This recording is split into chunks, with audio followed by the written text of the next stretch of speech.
Hello.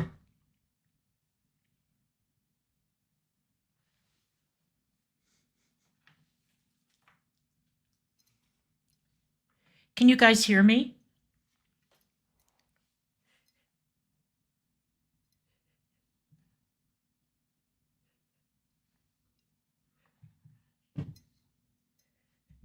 Hello.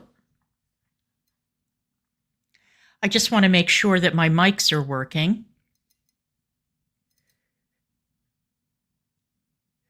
Okay, good. Now let me test something. Okay, that's my problem right there. For some reason, this microphone that I love is not turned on. So let me fix that, and I will be right back. Hang on.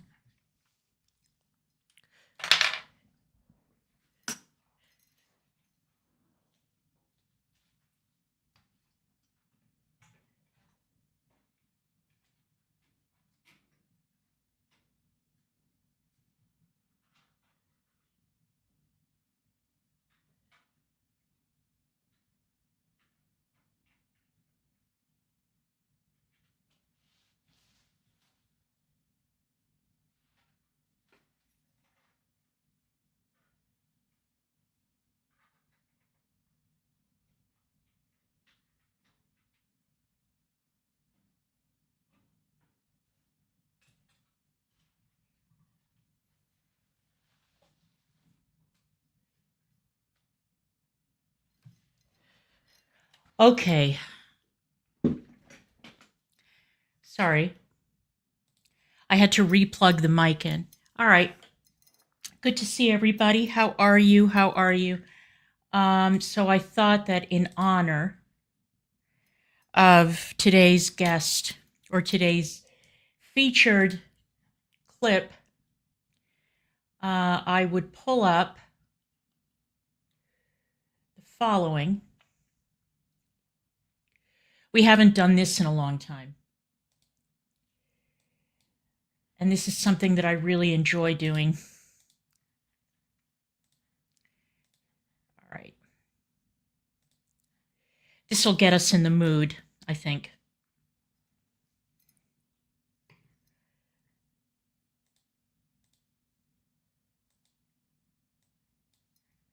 All right. Are you guys ready? Let's watch this beauty at work. I go.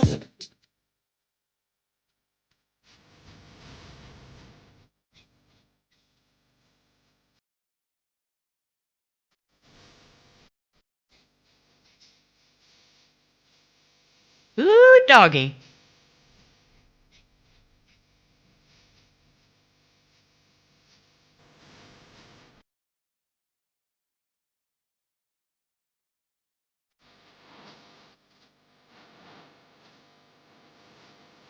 I love it. I love watching herding dogs at work. Herding cows. Herding cows just like God intended. He is very busy. Look at him. And now he's happy. Good boy. What a good boy. He herded up all those cows. Oh, thanks about the glasses. I took Bug out, and the problem is that you know how when you were younger and your mom probably would tell you, don't cross your eyes because they'll stay that way. All my glasses have transitions lenses, and it's very, very, very bright outside because of the snow. And so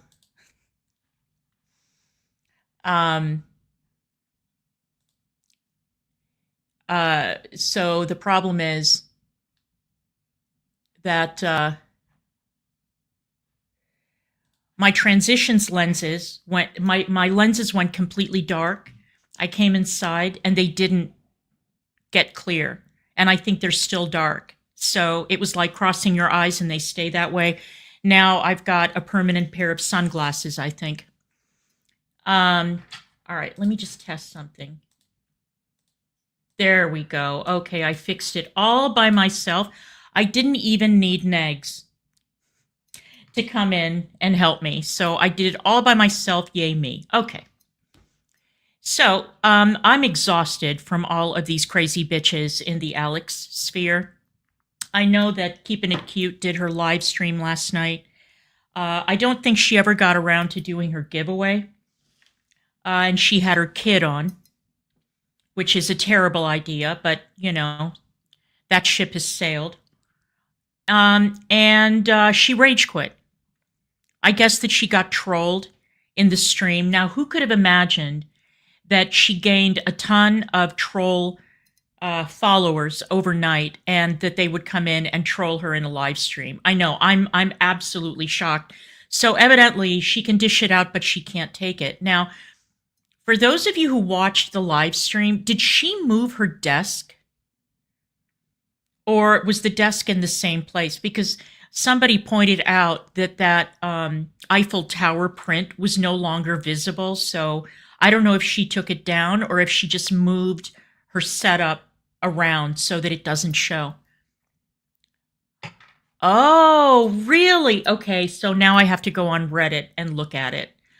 So she has a nasty, hoarded out living room. I am startled. I'm telling you guys, I should really start like a Miss Cleo type of service. I really do. I really need to do predictions, because how did I know that the house was hoarded? How did I know that? I don't know. It's like I'm imbued with some kind of a superpower. Okay. So yesterday, I can let you in on, every now and then, I let you in on what Negs and I talk about. Very rarely, but I can tell you guys, because it doesn't have anything to do with you, but it has to do with YouTube and stuff. Told Negs, I'm starting to hate my channel. Or our channel, I should say. Because the content that I'm putting up is so nauseating to me. Not the grooming gang stuff, ironically enough. I mean, that at least is difficult to sit through, and it's difficult to produce and present because it's so depressing. And it's serious, it matters, okay? But these fucking bitches in the Alex sphere are just beyond. And I hate listening to them. I hate it with every fiber of my being. That's why I'm not doing the live stream that Carrie did last night, because I know that the kid is an adult, but I just feel a certain type of way about showing him. Just because his mother is careless and stupid doesn't mean that I have to be, and I just don't feel right about it. I mean, if somebody else wants to do it, I won't judge them, because apparently it's great content, but I just didn't feel right doing it, and I'm pretty fucking sick of her at this point, to be honest. So I thought, let's go somewhere else. Let's take a little journey, because God knows there are so many new people in Girl World that I'm not familiar with. And my attention was drawn to this Phat Cow Chronicles person. And I think that initially there was a little hope for her, because she's obviously nuts. But people were kind of writing her off as a harmless eccentric. Well, the reason that I'm highlighting this is because Phat Cow in this video exhibits every single mistake that you can make as a content creator on the platform. So I think that we should all watch it together and share in the experience. And before I go to that unpleasant content, I told you guys I was looking through the list of movies that have been getting a lot of accolades during this award season. And first I noticed, and I had read this already, that Emilia Perez has been reacted to very negatively by Mexicans who say that the gross, sweeping generalizations about Mexican culture are incredibly offensive. And then I believe it was Karsten who sent me a video today about how the director is French. And he was openly boasting about how he didn't look into anything about the subject matter of his film. He didn't do any research on Mexico, on the cartels, on anything. The fact that he hired a bunch of actors who can barely speak Spanish or not speak Spanish at all was something that the Mexicans thought was really, insulting. And it's obvious why it was nominated. I think we all know why. But there's a song in it, because it's a musical also.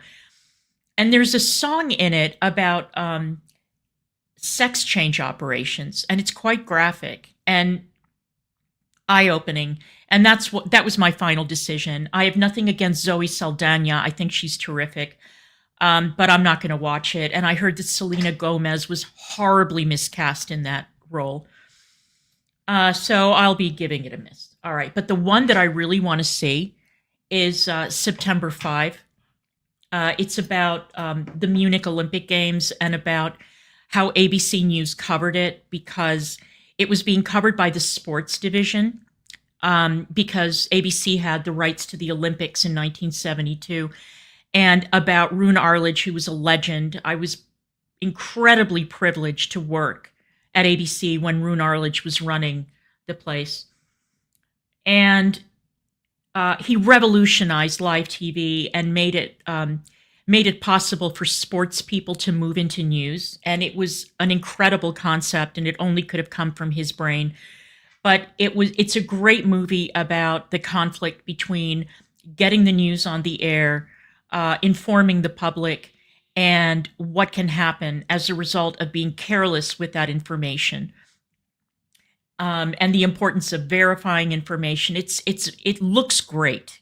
Okay, it looks great. And so I'm definitely in the mood to see it. They use a lot of archival footage from the Olympics. So I was a little bit put out because I was listening to some reviewers talk about the movie. And I don't blame them, because they're not old enough to remember what happened. And they probably don't understand the impact it had. I can tell you that in 1972, I was 7 years old and I was in elementary school. I was going to a Jewish school, and the school had to be evacuated several times because of bomb threats on the school. It was a Jewish school.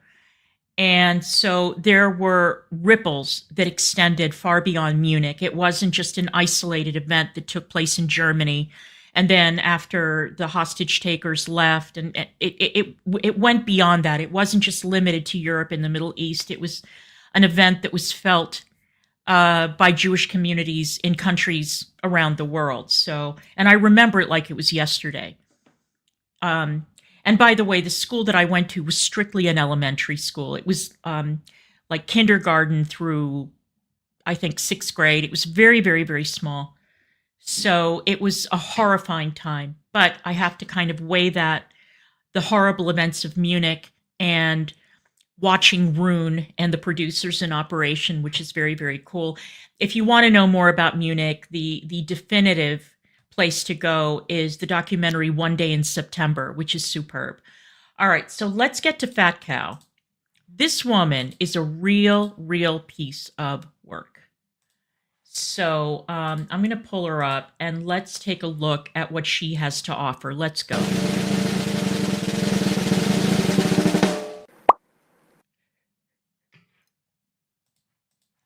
Oh, Rachel, thank God. You're always here to remind me of something that I was going to talk about. I am hearing amazing things about The Last Showgirl, including the possibility that Pamela Anderson will be nominated for an Oscar. If that happens, I will be over the moon. The reinvention of Pamela Anderson has been so satisfying to watch. I could not be prouder of her, and I think that to have, Pamela Anderson and Demi Moore nominated, it's been a great year for older actresses. A really great year, because not only they're not getting stuck in the typical roles, they're really being allowed to explore issues concerning aging. And I like the way these movies are looking into the issue of aging and how it affects women and how women perceive themselves as they're getting older. I mean, that's really what the substance is about. That is the nature of, that's the whole theme of the movie. And just because I like the fact that they're not It doesn't always have to be Angelina Jolie and Nicole Kidman and the usual suspects or Tilda Swinton. You can throw in Pamela Anderson and Demi Moore, and that is so satisfying. And the movie looks great. And it was made for like $5 in 18 days, and I love it. So I think it's about time that Pamela Anderson got her due, and I can't wait to see that movie. It looks great. Hello. Hello, cow. Fat cow. Foodie's last live was boring as F. Although by the end of it, it was very obvious to everybody that she was floating very high in the clouds. And judging by the mechanical, manic, don't know, laughter of Salah, so was he. So, what's a girl to talk about? I'm going to talk about my theory, my speculation, my thought process, none of which is to be taken seriously because we've already established I'm an idiot, that in the cycle of Foodie, she's going to end up where she began, which is sharing an apartment with Pete. Okay. Let me elaborate. All right. Now, we are about to launch into a cavalcade of madness that is truly astonishing. I remember when I first watched this video, I was watching it with my mouth hanging open. I literally could not believe what I was listening to. So she uses Foodie and Pete's as a way to spring into a conversation about something completely different. And boy, oh boy, hang on to your hats, guys. Now, Pete was Foodie's first serious relationship and lasted 7 years. We know this because we've been told this. Now, Pete is a very unique individual who quite obviously fits on the spectrum somewhere. Right. And I mean no disrespect by saying this. I myself are on the spectrum. I've been in relationships with people who have also been on the spectrum. Got it. I'm not talking out of my behind here. Okay, now we are at the beginning. See, we're only like 2 minutes in, and already this bitch is pissing me off. Why is she making me angry? Well, I will explain. I do not appreciate it when people come online and diagnose people. I don't like it when people come online and make sweeping comments. I mean, you can say that you think he is or whatever, that's fine. But when you take your own situation and you project it onto another person, and a lot of people have done it. Pete himself has denied he's on the spectrum. Do I think he is? Yes. But I'm not a doctor. And I'm not going to pick and choose things in my life that I could use in order to diagnose him because I just don't fucking know. And I don't care, quite frankly. I don't know. So now we know she's on the spectrum. And this is the other thing that pisses me off. People who know people who have autism in life because they have a relative, a friend, a sibling, a child, whatever.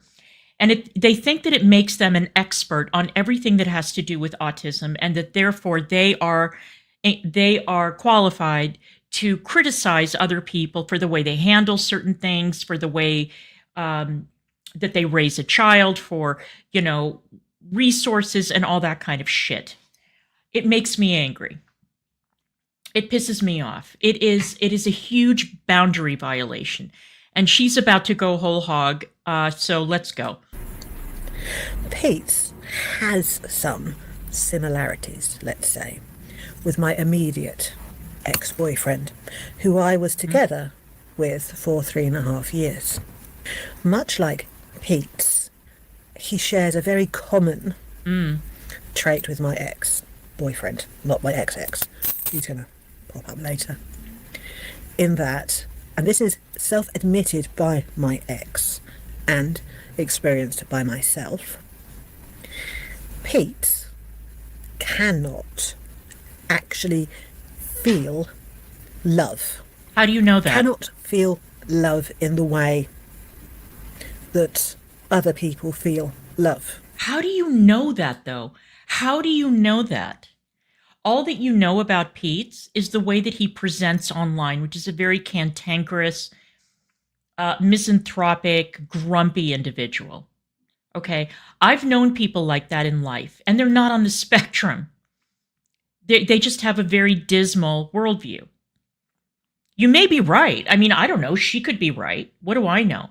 But the point is that I'm willing to sit here and say, I don't know, because I don't fucking know the guy. All right, but let's continue. Editing Cat Cow here. I don't feel love. Oh.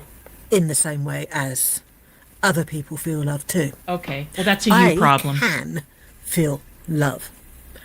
I can get absolutely lost in it in some respects, to the detriment of everything else that's going on in my life. Mm-hmm. That person becomes my favourite person, which is a common thing among certain people on the spectrum, and they make that person their world.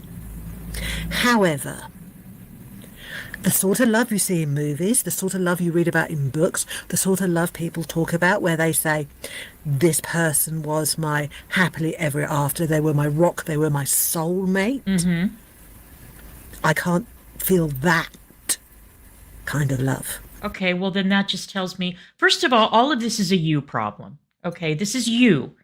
You are projecting your own issues onto a complete stranger on the internet. Happens all the time. Super annoying, but it happens all the time. The love that you see in movies and the love that you see in books, it's dramatic love. Okay? It's not real. There are certain tropes in movies and books that do not necessarily apply to real life. So if you're using a movie love story and you're using that as a way to say that you're falling short, then that is a very, very unhealthy way to go through life. That's all I'm saying. My love's more hypothetical, theoretical. It's going to sound bad, but it's just how I'm made. Exactly. That overwhelming feeling people talk about when they see their newborn baby, I didn't have it. Oh, wonderful. Couldn't feel it. Really? Not for either of my children. Oh, good. Now, I love my children in the best way that I can, and I am fiercely protective. Mm-hmm. I will do anything for them. But I don't feel the love other people report to feel about their children or their... Okay, you see what I mean? This woman is amazing. Now, the oversharing in order to prove a point about people she doesn't know, it tells me a lot about her. But again, I'm not a shrink. I'm not a psychologist. I'm not here to diagnose her. I just think that it is a very common element in reaction and commentary communities. That you watch somebody on the internet, you watch them do a live stream, you watch their videos, and you really become convinced that you know who they are. You don't fucking know who they are. You don't. You don't know anything about them. Even if they overshare, you don't know them. You don't know who they are. You don't have them around all the time. You don't see the ups and the downs. You only see them in a certain light based on the mood that they're in when they turn the computer on and hit go live. You don't know them. But I mean, this is making me so uncomfortable, which is why I had to share it with a bunch of people. I mean, I'm sure she doesn't care about how she's presenting online, but I don't know. I feel like my boundaries are being violated listening to this woman. I didn't need to know all this about you, Fat Cow. I really didn't. And I don't understand how this in any way gives you any sort of expertise into a person that you don't know. And it's constant with these people. It is constant. It is infuriating. Their families or their partners. I just can't. I'm not wired to feel that way. There's no shame in me admitting it. It's weird, yes, and it's probably shocking to some people, but I'm not going to lie about this. I don't feel it. I don't have it. I can't. But I have many, many other intense things about me that more than make up for it. Like what? I am very justice orientated. I go out of my way to be kind to people. I feel that you have to. It's necessary. It's needed. I don't believe you. I think that anybody who says that they're very justice oriented, it sort of reminds me of people who claim that they're empaths. The people that I've seen claim that they're empaths online are some of the cruelest, nastiest, most vicious people. They use it as a way to cover up for their horrific personality traits. You know, I'm such an empath that I'm going to go out and I'm going to smear you, defame you, and lie about you nonstop. But I gave myself cover by claiming that I'm an empath. When you say you're justice oriented, I interpret that a certain way. And being kind to people is not firing up a channel and going in on complete strangers, you know, analyzing them and criticizing them and dragging them. That's not kindness. I don't pretend that I'm on here watching this woman to give her practical advice or be kind to her. I am just astonished by the shit show that I am observing. And unfortunately, you see a lot of these types of women in Girl World, both as content creators and in the audience. And it's really disconcerting and uncomfy. I am passionate about treating people with respect and decency. No, you're not. No, you're not. No, you're not. Not being able to love in the same way as other people doesn't make me a bad person, doesn't make Pete a bad person, doesn't make my ex a bad person, because he is not. He is wonderful. Just very negative. People on the spectrum feel things differently. Okay. Doesn't make us less than, though. Another thing about me, which probably explains in some ways this entire channel, is my opinions, my thoughts, my feelings about lying and liars. Okay. It's very much to do with my injustice thing. I hate it. All right. I think things are unfair. I want things to be fair, and I have zero tolerance for liars, and I have very little tolerance for narcissists or people who try to manipulate people or emotionally blackmail people who play games. You have just described all of Girl World. You have described every content creator in Girl World, every single one. Some of them are more overtly malicious than others. Some of them have presented a facade of kindness and compassion. But every single one of them is exactly what you just described.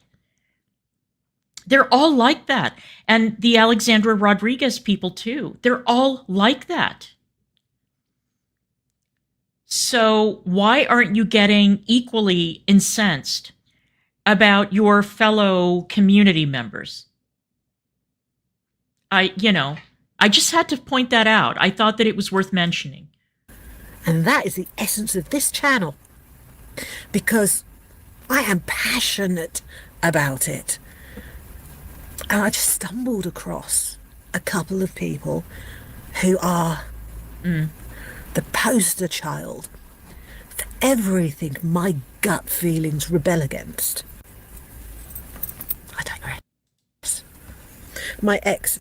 You mean like FFG? You just described Frenchie. That's what Frenchie is. That is who she is. She's a liar. She's malicious. She's manipulative. She will say and do anything for money. She will smear and attack people because they cross her. That's who Frenchie is. She's a stalker. She's greedy. She is one of the worst people I have crossed paths with on YouTube, by far, by far. So why is it that you're not discussing her? I mean, she is Exhibit A as far as I'm concerned. And there are plenty of others too. There's no shortage of them in the community or in the Alexandra Rodriguez community. But now you're going to talk about Pete's and Chantal, and now you're going to overshare about your ex, who I don't even know if he's given consent to be mentioned on this fucking channel. But okay, and you're right, Penny. I thought that when she was talking about the favorite person thing, that immediately that is indicative of borderline. The favorite person syndrome is very common in people with borderline. But again, I'm not a doctor. I am not here to diagnose her. What the fuck do I know? I just read and I watch YouTube videos like everybody else. I don't have any training in this field. But when she said favorite person, that is the first thing that came to mind. Not autism, not the being on the spectrum, none of that shit. It was borderline. Himself said, I don't love you. I can't love you. I can't love anything or anyone. Yes, Geeky Banana. He then added, by the way, that, but I am the most fond of you than I have been of anybody. How romantic. However, despite not being able to love, much like my ex-boyfriend, Pete is fiercely loyal. Okay. Fiercely loyal. And if he's like my ex, it will be to his detriment. Also, much like... and you repay him for that loyalty by shit-talking him on the internet. You are a real peach, lady. Like my ex, he will feel intensely obligated towards people he feels he's in debt to. Mm-hmm. So Foodie housed him for 3 years. He is going to feel obligated and indebted to Foodie for the rest of his life. Uh-huh. He will have similar feelings towards family because he will be hardwired to think you stand by and you support your family regardless of how shitty they are. Uh-huh. Much like my ex. Oh my God. Foodie, I am so Rest in embarrassed peace. right now. Pete is a very difficult person to live with, granted. If he's anything like my ex, the reason my ex and I are no longer together is because I found it very difficult towards the end to live with a person who was so constantly negative. Mm-hmm. Constantly negative. Uh-huh. I see this in Pete's. The death of Pete's and Foodie, I believe, probably came when Pete said to Foodie, I don't care if you don't love me. I don't care if you see other people. Okay, I think that this is worth pointing out, Julie. Thank you for reminding me. Foodie had bad credit, and she needed him to be able to qualify for an apartment. Because on her own, she had the income and he had the credit. So there was a give and take. It wasn't like he was just some leech who was hanging on to her. She needed him for that apartment, you know? So, yeah. And you know how many times a lot of us have pointed out that everything in girl world is projection. Everything that you have inside of you that makes you angry, that has hurt you, that you feel life has wronged you about, that you feel insecure about, they project it onto these targets. They do it. Because a lot of the people who participate in girl world, whether they're creators or audience members, are not okay. That has been my conclusion. That has been my observation. They're not okay. And so they take out all their hostility, rage, and resentment and jealousy on a person that they don't know. Because you cannot explain to me, you cannot tell me that the level of vitriol that is aimed at somebody like, for example, Alexandra Rodriguez is justified. You can give me every reason under the sun. You can tell me, oh, well, she lied about this, or her dad is that, or blah, blah, blah, and you can explain it away that way. I don't buy it. I don't buy it. It says more about you as a person. The language that you use when you address the topic on screen and the approach that you take tells me more about you than what it is that you are saying about that person that is just so wrong that needs correction. It's uncanny. It applies in every single case. Every single case. It's editing me again, in black and white, so that you know this is editing me.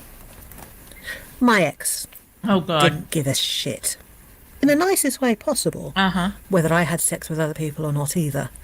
Because to him, sex is sex. It's a physical thing. It's biological. It's biology. It's something you do. Okay. And doesn't carry the emotional connections in the same way. All right. Well, that's Sex a point is of something you view. do when you're horny, basically.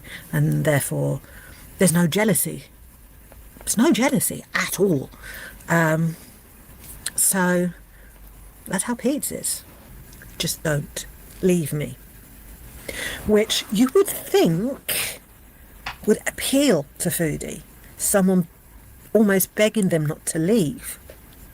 But you see, Foodie's a narcissist. Oh, She doesn't want to be just loved. is that what you are or what? She wants to be obsessed over, almost worshipped. And when Pete declared that he didn't care if she slept with other people, what Foodie would have thought was, he doesn't care enough about me to be angry or jealous if I sleep with other people. She wants passion. She wants the anger. She wants the jealousy and the possessiveness. Except that may have been true with Nodder. She might have found Nodder to be very exciting because he was literally a dangerous person and continues to be. And she might have found that, scintillating. However, I don't see that with Salah. I don't think that Salah is a dangerous man. I don't see it. And yeah, so she went through all the permutations of changing her appearance and her life and her religion and all of that in order to make him happy, which is a whole other conversation.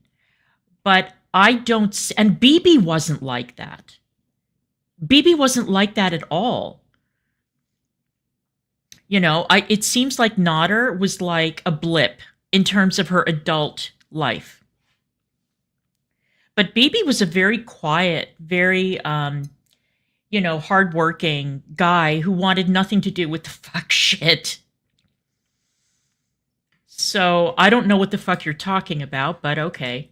Pete cannot feel this. And this would have been the nail in the coffin. So next is BB. We don't know much about BB. Thank God. What we do know was that originally and I only say thank God because the man did maintain his privacy, which is good. When you live in a house with a content creator and they really don't do much by way of like activities or hobbies or interests or talents or anything like that, and they want to turn their life into content for their channel, and they live with someone, whether, it could be anyone. It could be a romantic partner. It could be a roommate. It could be a family member, whatever. Then she didn't really violate his boundaries that much. I mean, they did that famous video where they cooked Mafa, or he did, and they sat down and ate it, and you could see that he was very uncomfortable because he was just not about that life. But he maintained his privacy, and I thought that was great. And I think it's also great that following the breakup, that we never heard from him again. BB didn't fire up a channel. He didn't go on panels. He didn't leak DMs. He didn't go out there and try to drag her or embarrass her, which is much to his credit.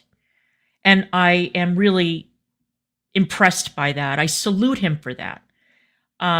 It's refreshing to see somebody who doesn't try to exploit a relationship that they've had someone in the past in order to get attention and make money on the internet. There needs to be more of that. Or like Jade, when Jade and Amber Lynn broke up, Jade didn't go out and start a channel. Jade wasn't like these garbage idiots that Amber Lynn has been hanging out with, who decide to do Q&As and go on panels or send emails to these garbage reaction channels. Jade just walked off into the sunset. We don't know where she is. We don't know what she's doing. And I, for one, could not be happier about that. Not because they're bad people, but because it shows that they're good people. That they had the decency to just say, all right, I was involved in some madness. I got dragged into something that I didn't expect was going to happen. And I'm just going to, live my life. And I'm not going to let my life revolve around a relationship that I had with somebody at one time that I am now going to go out and try to make money off of. Because that to me is one of the most disgusting, low down, foul things that anybody can do. It's gross. And Foodie were just a hookup. A casual hookup where both people involved also saw other people. Foodie was still living with Pete, but self-reportedly hadn't been intimate with him for about 6. Foodie and BB didn't become a thing until Foodie physically saw BB at a store with other women. Okay. It was at that point that Foodie realised that this seeing other people theoretical, casual thing didn't suit her, because again, it suggests that BB's feelings at the time were very casual and therefore didn't have the obsessive worshipping thing behind it. And Foodie needs the adoration. And I need to expand my vocabulary and think of other things to say instead of thing. It was when she actually saw him with other women that it became a reality, and she therefore insisted, bulldozed probably, the actual relationship becoming an actual relationship. Allegedly, this was in a 2-week period, and then she left Pete's and moved in with BB. Now, we don't know what the relationship was like until, prior to YouTube, but it was very obvious for all to see that BB hated Foodie being on YouTube. And I don't think he hated her being on YouTube. I think he just didn't want to be a part of it. There's a difference. I don't think that he hated her being on YouTube per se. I think that he hated the fact that YouTube, the worst thing about YouTube for somebody like her was that she found out that she could make money by eating on camera. That was the kiss of death. When she started doing her mukbang content, and her channel took off, and she realized how easy it was for her to make money essentially off of an addiction and a compulsion, a psychological issue that she had. That was the problem. And that was the problem with Amber Lynn too. When these women who have eating disorders find out that they can monetize them, then you have a problem. And then you get into like the whole thing of, well, but they're skinny mukbangers and all that. Yeah, well, but they all exhibit disordered eating, all of them. And the mukbangers, like the Asian mukbangers who stay really skinny, you don't know what they do behind the scenes to keep the weight off. You don't know the exercise regimes. You don't know if they purge. You don't know what kind of extreme measures they take in order to avoid, gaining weight when they mukbang the way they do. So that was always a cope that I didn't like, because it was obvious that they were both, Amberlynn and Chantal, were gaining enormous amounts of weight and making money by doing it. And I think that there probably came a point where the people in Chantal's life, her loved ones, were like, my God, what are you doing? You know? And maybe he was embarrassed by the story times, most of which were entirely made up. I'm still convinced. But it was the eating on camera that really did it for her. Because the more she ate and the more weight she gained, the more miserable she got. And she couldn't have been a joy to be around. We know she cheated on BB. I don't know if it was in the last year, because according to Fudu, the last year is when everything started going wrong and she fell out of love with him. Coincidentally enough, the last year was also her first year on YouTube. And I do... Okay, I wanted to point this out. I suspect they chew and spit.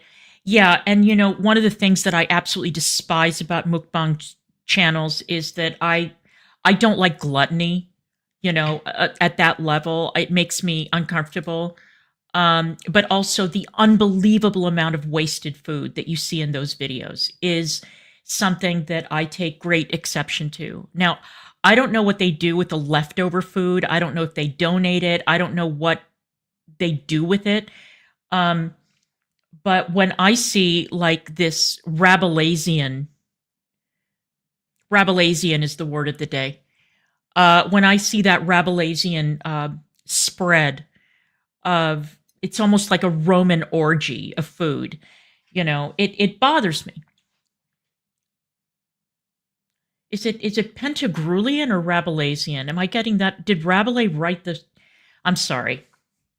I want to make sure that I'm using that term correctly, because somebody might get Rabelaisian.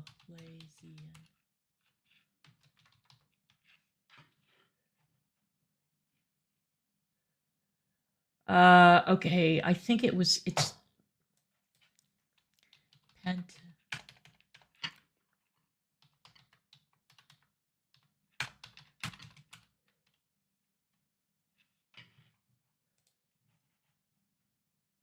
Yeah, it's Pentagruelian. I'm sorry. Pentagruel is the character in the book who eats enormous, enormous quantities of food. A Pentagruelian banquet is a banquet with an enormous, obscene spread of food. And that's what bothers me about the mukbangers. I hate it. And they do resort to trickery. You're right. They do. Whether it's the editing, the spitting, all of that, they do not swallow and keep all the food inside that they put in their mouths. No question about it. Do not think that the ending of the relationship and the beginning of YouTube, is unconnected at all. I have a feeling the relationship could have lasted longer. Next, this woman's name is Phat Cow Chronicles, Phat, Cow, COW, Chronicles. She goes by Phat Cow. Yes, that is a tattoo.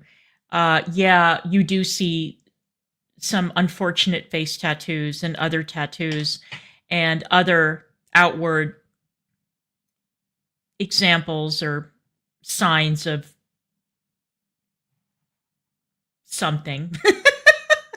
She's fairly new, I think, to this circle.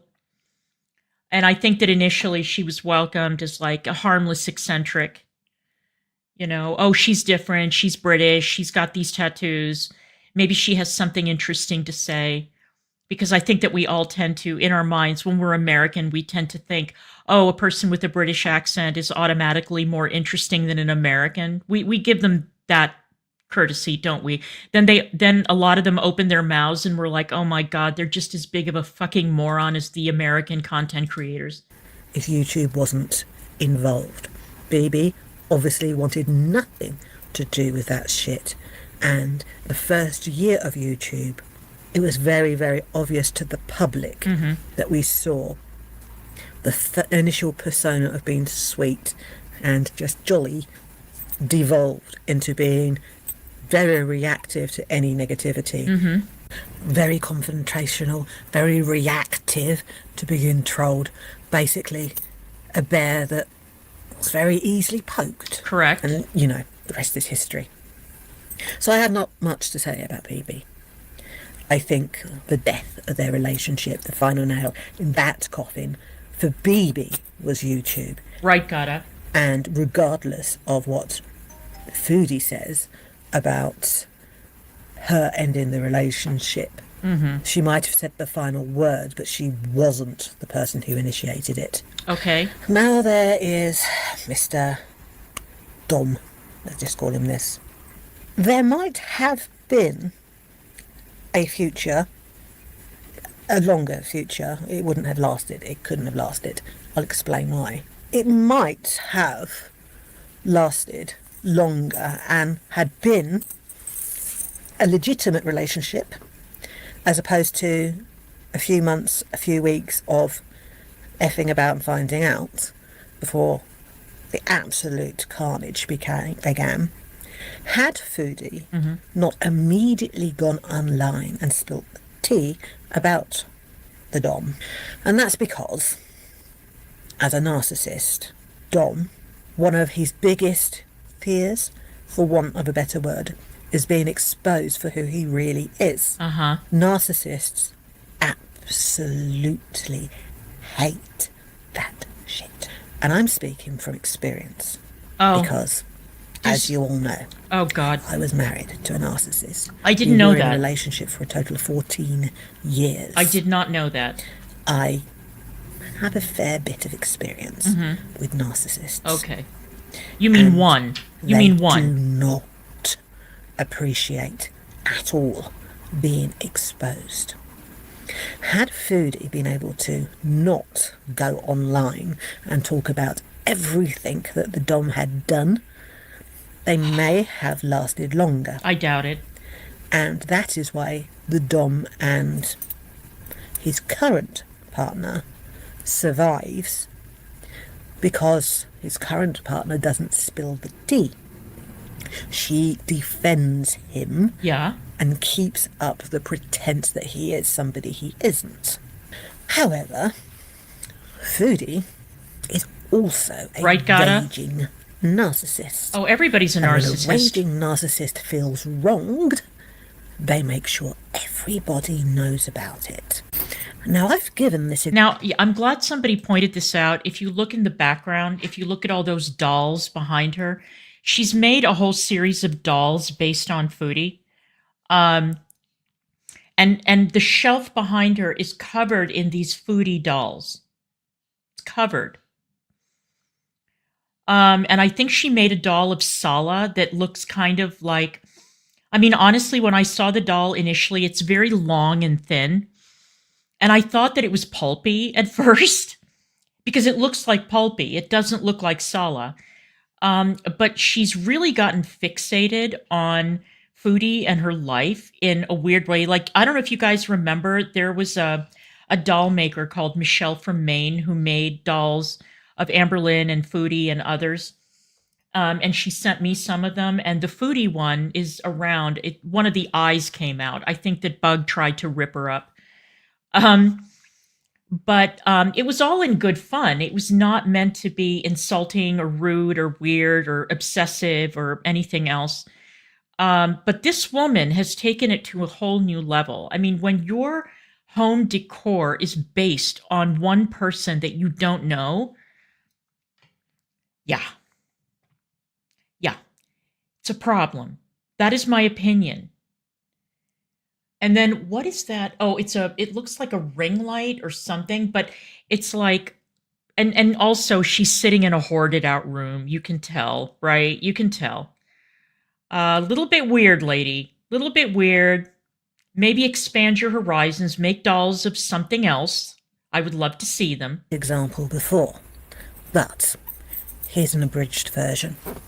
My ex had a 2-year affair during our marriage. One of many, I suspect, but one I knew about. Oh, it's horrible, Negs. Because he told me before it started that he was thinking about it. Anyway, towards the end of this relationship, and this is what he told me, he beat the shit out of her for about half an hour. Okay. They had mutual friends, so she told the mutual friends what he had done. And that made him really angry, because everybody believed her. And nobody came to him and asked him what she had done to deserve it. So they didn't know the whole story. Yeah, he beat the shit out of her, but none of you have bothered finding out what she did to deserve it. He told me this. He told me, his wife, that he had beat up his mistress, and now he was angry at people for not listening to his side of the story. I am cringing so fucking hard right now. I know you can't tell. I hide it well. But there's one thing, there's a difference between carrying around a lot of resentment towards your ex and another getting into this whole line. Because listen, I think that we all know for a fact, okay? I think that we can all tell at this point, she didn't want to come on here and talk about Foodie and her misadventures in love and relationships and trying to find herself and all that. She wanted to talk about herself, okay? Now, lady, if you, whatever the fuck your name is, if you really just wanted to come on and talk about yourself and about problems that you've had in the past and how you got mixed up with the wrong men and how it, everything was terrible and you didn't feel a bond to your children when they were born in the way that you felt you were supposed to and all of that, why don't you just do that? Why are you dragging people that you don't know into your fucking drama? All right. Why are you using that as a springboard, as a peg to talk about yourself and to spill these incredibly fucking embarrassing details about people who probably did not give their consent to being talked about this way online? Or I have an even better idea. Why don't you just tell your therapist? All right. Why don't you just tell your fucking therapist or your shrink or your priest or your imam or your fucking, I don't know, whatever, the satanic or your Wiccan leader or your cult guru or whatever. Why don't you tell them? Or instead, strip away the Foodie element of it and just talk about it on your own so that we can all cringe in unison at you bringing up all this shit about yourself and trying to say, well, this is why I understand who these people are. You don't fucking know them. You don't know them. I know. It's bonkers. Hey, Wyatt. So this relationship between two raging narcissists, both who do not want their true selves to be exposed, while at the same time wanting to tarnish the reputation of anybody who has wronged them, it cannot work because it just can't. The dynamics are wrong. Unless both of them are perfect and don't wrong each other, and therefore, give news and tea to report, it won't work. It can't work. It is impossible. What you will have is a very short, very, very intense, very toxic, and very, very destructive short period of time. And that's it. It would never have survived. Narcissist relationships only last if, for want of a better word, and I am referring to myself here too. Oh, good. That the other partner is an absolute effing doormat. No disrespect to anybody. Okay. But you have to be a doormat for a narcissist to keep you around. This woman is fucking exhausting. I have a feeling that after today, this is going to be a one and done. It's going to be one of those. I saw like the first half of the video, and I thought, okay, well, this is good for a stream. Beyond this, you will never be seeing her on my channel again. This woman makes me very, very uncomfortable. I mean, the crazy radiates off her. And it's disturbing. And it's amazing how many really mentally ill people there are in the community, both as creators and in the audience. It never ceases to amaze me. That's why I made the point yesterday about how I'm not quick to block, but once I do, it is like one strike and you're out. I want to maintain a sane community. We can all have a laugh. We can all have fun. We can all kiki. We can all get along, all of that stuff. But when it comes to the shit that I see in other people's chats, absolutely not. That is not going to fly here. I want to avoid all that. I want to avoid it. I hate it. Not for me. No, thank you. And I am guilty of being said doormats. So we have the few little encounters that Foodie claimed to have after the dom, some of which she has claimed. Are you fucking serious? I did not know that. Shani's disability. What disability? What disability? You know what? Don't answer that.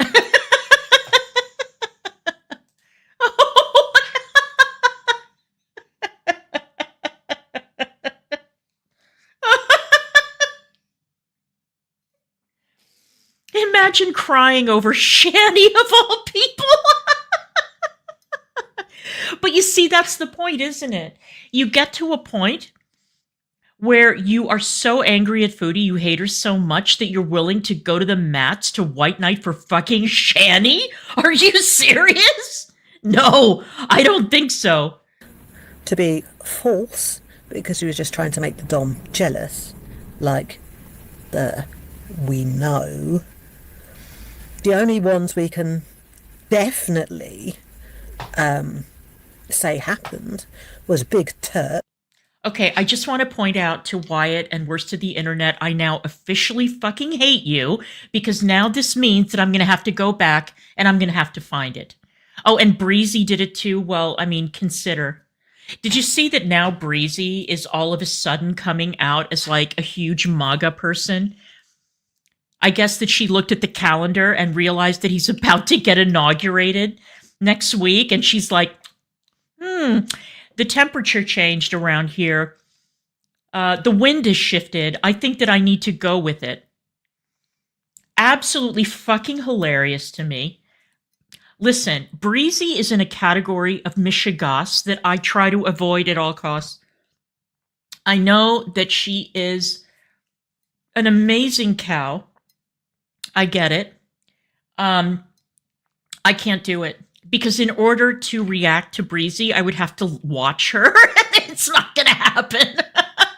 No. He was 22. You should be ashamed. And that, according to him and then to Foodie, was because he was a paid escort.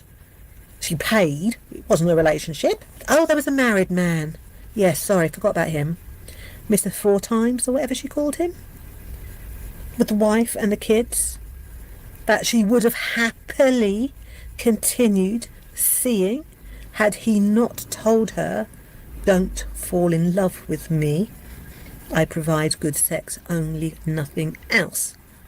Which is not worshipping her, not adoring her, not obsessing her. The moment he said that, that relationship was over. And now we have Salah. Poor Salah. You know, I don't mean it in...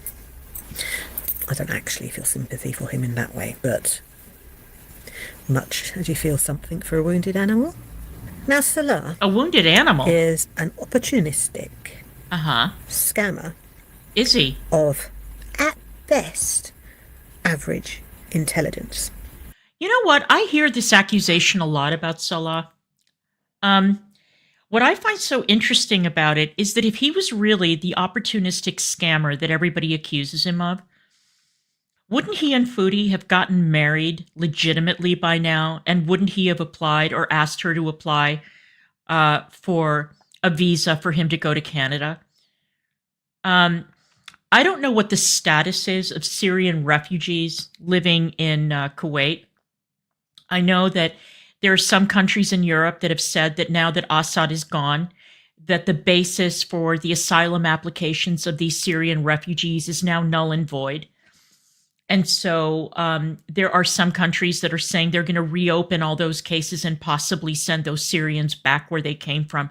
I don't know what his situation is in Kuwait. But honestly, if it was just like, I know that they don't have green cards in Canada, whatever they call them in Canada. If he was really out for that, wouldn't he have already pressured her into trying to get him into Canada? He doesn't seem to be very interested in even visiting Canada, let alone living there. So, I mean, as far as scamming goes, he doesn't seem to be terribly good at it. I can't say that he has any intellectual difficulties, for want of a better phrase, because we only know what he's saying when he's speaking in English, and it not being his first language, his broken English might make him appear less intelligent than he actually is. But I'm pretty confident that at a stretch, he's average. Foodie has gotten to the point where instead of having somebody who is obsessed with her, worships her, is fiercely jealous and very reactive for her, she will settle for the illusion of, which Salah isn't actually very good at doing. He's very good at appearing jealous, not because he's legitimately jealous, but actually because what Foodie is doing is an affront to his perceived manhood within the Middle Eastern culture. Okay. It's not the same thing. Get annoyed for himself, not defensive on Foodie's behalf. But this in itself does give the illusion that he has passionate, possessive feelings about her. But this cannot last. As long as the money is coming in, not from YouTube, obviously, but from somewhere. And where would that be? Moo. He will stay.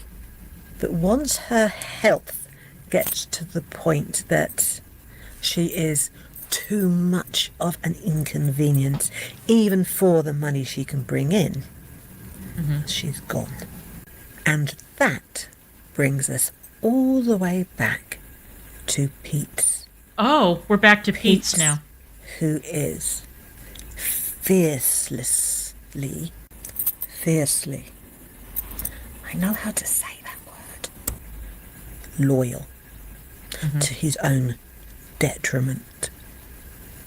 Once Foodie's gotten to that point that not even Salah can put up with her, Pete is literally the only person left on the planet who will look after Foodie while still maintaining the illusion that she is wanted by somebody who is masculine presenting. Masculine presenting? Not masculine presenting. Pete's is actually male, even though he is he still under the delusion that he's actually a woman? Or has he dropped that? Is that now a thing of the past? He's not doing that anymore. And I do want to give a shout out, by the way. I was reading through a Reddit thread where they were talking about Zachary Michael. It wasn't the snark thread. It may have been the snark. I don't remember. It was one of the threads.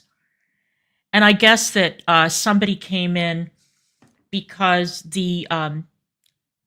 the original poster had referred to Zach as he, and somebody I guess came in and objected and said he's non-binary, he goes by they them, and the comment was deleted.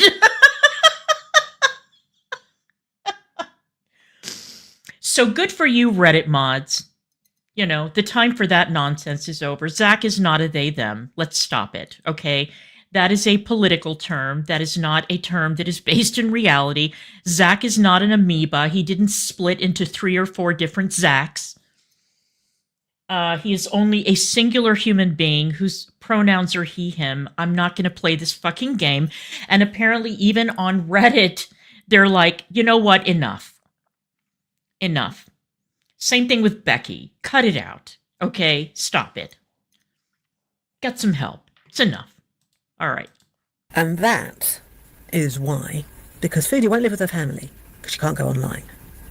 And also she needs the illusion of being in a relationship. This is why I think Foodie will end her time back where she began.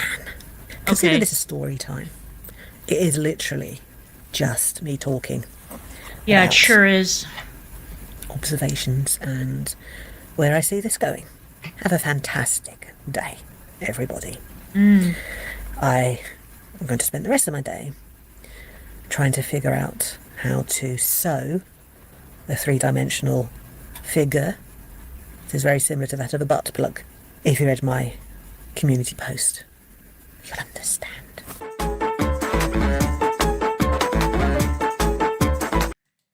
A 3-dimensional figure that is similar to a butt plug.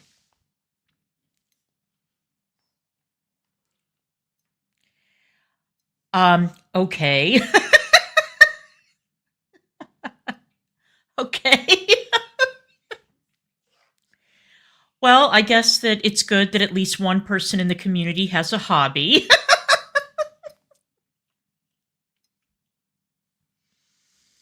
I'm not quite sure what she's referring to, but okay.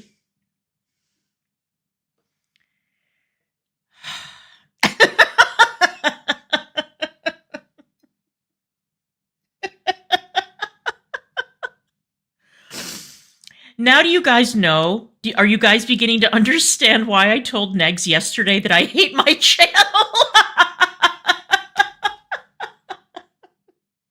Oh, God. Maybe I just need to go back to doing, like, interior decorating and house tour videos. There's a certain level of crazy that really starts to get into my head. And it starts to worry me. And it's everywhere. And it's very, very worrying. And now I know that she was defending Shani, and I'm so mad because I'm so curious right now. And Breezy, too. I swear to God, when I saw those comments that she was making about Trump, I was like, oh, no, you did not. Has Breezy ever come out and said anything about her political leanings? Or is this a new thing for her? Is this just something new that she wants to talk about and maybe, like, attract the MAGA crowd over to her channel? I don't know. And honestly, I don't really need to know. It's actually okay. It's okay, Breezy. You do your thing. Fucking hell. They're just getting weirder. They're getting weirder. What can I tell you? I need to go back and watch Keeping It Cute's live stream. Because I want to see at what point she decided to dump out of it. Why she got so irritated. I think that's funny. Yeah, I think that... yeah, I think that's probably a good bet.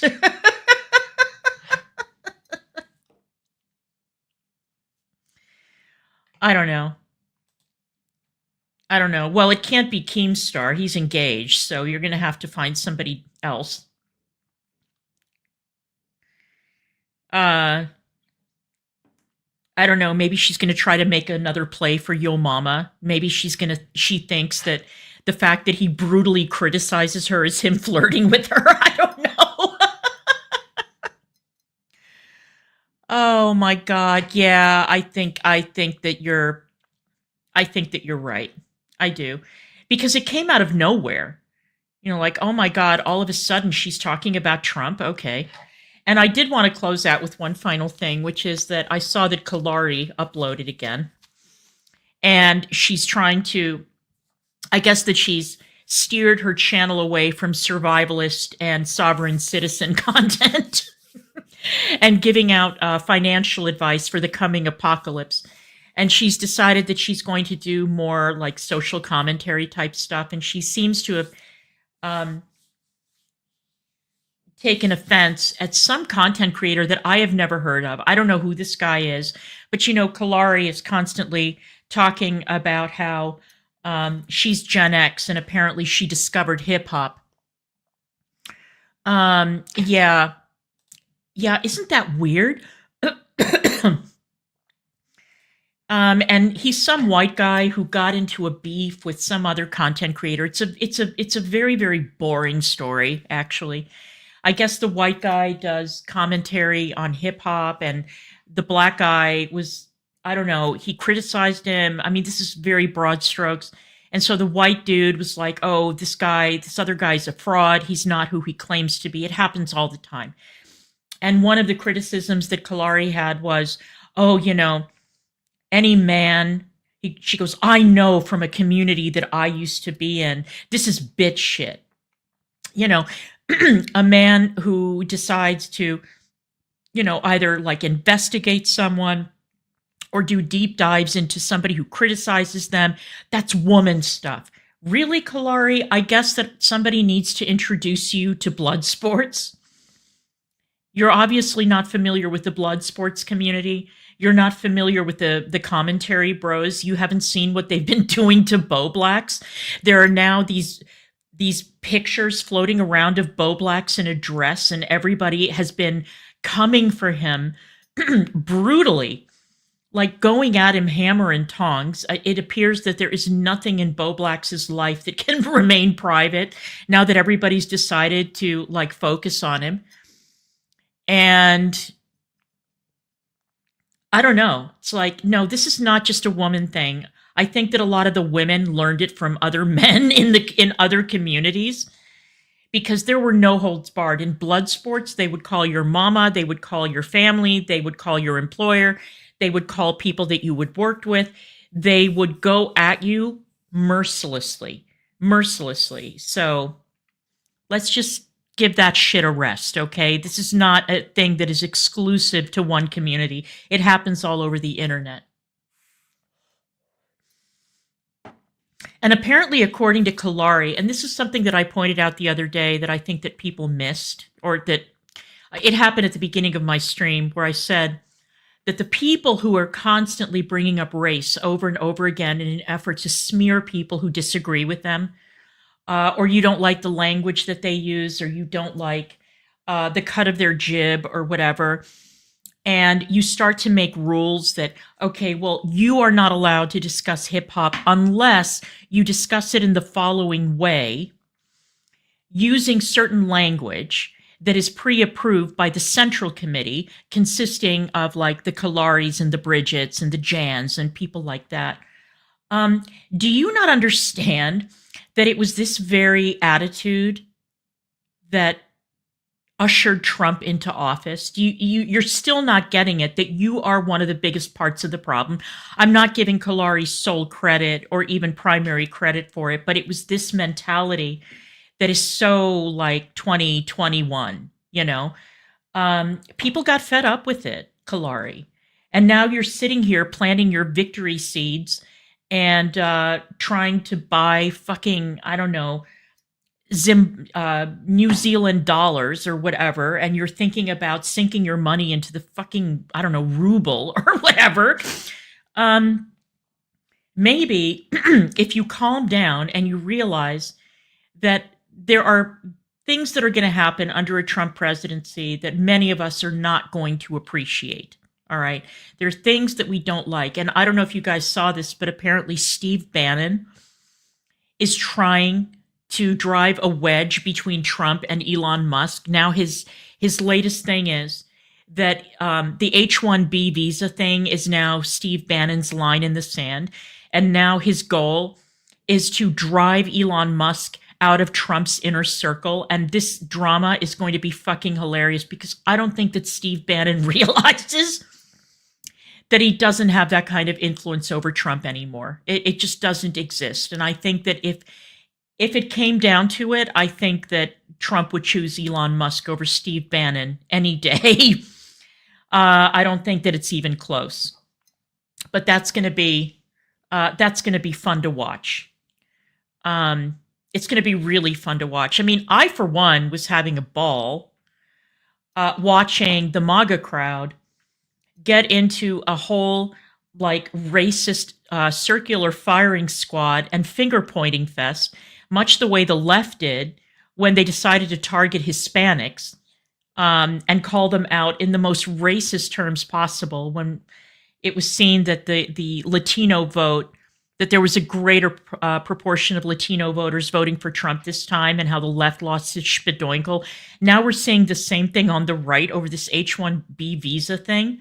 And it was hilarious while it lasted, you know? And so now everybody decided to turn their ire onto Indians. And that is not, it's cute, but it's just nice to see that both sides are equally capable of losing their minds and being completely irrational and immediately devolving into racism when things go badly or when things don't go their way.